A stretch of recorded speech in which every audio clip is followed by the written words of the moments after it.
Rally اور تقریب کا انعقاد کیا گیا، جس میں ریلی میں deputy speaker Sindh assembly Anthony Naveed نے خصوصی طور پر شرکت کی۔ کرسمس کے حوالے سے سجائی گئی تقریب میں ڈپٹی اسپیکر سندھ اسمبلی نوید اینتھونی کے ہمراہ ہمارے نمائندے بھی موجود ہیں۔ جبران سے مزید تفصیلات جانیں گے، جبران بتائے گا۔ جی بالکل، ملک بھر کی طرح حیدرآباد میں بھی کرسمس تقریبات کا آغاز ہو گیا ہے۔ کرسمس برادری کی جانب سے ایک امن ریلی نکالی گئی ہے، جن میں مختلف چرچز اور مختلف مذاہب سے تعلق رکھنے والے افراد نے بڑی تعداد میں شرکت کی ہے۔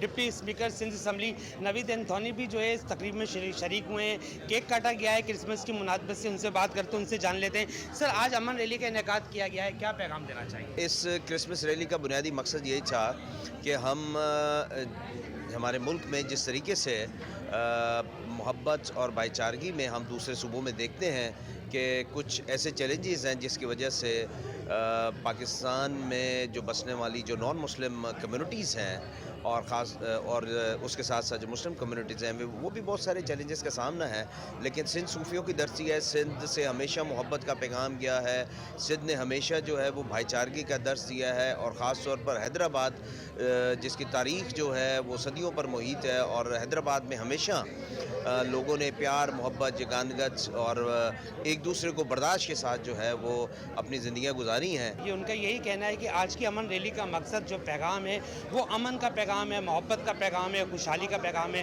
اور آج کی تقریبات میں جو ہے پاکستان کے لیے جو ہے سلامتی اور خصوصی دعائیں بھی کی گئی ہیں۔ جبران تفصیلات سے آگاہ کر رہے تھے، آپ کا شکریہ۔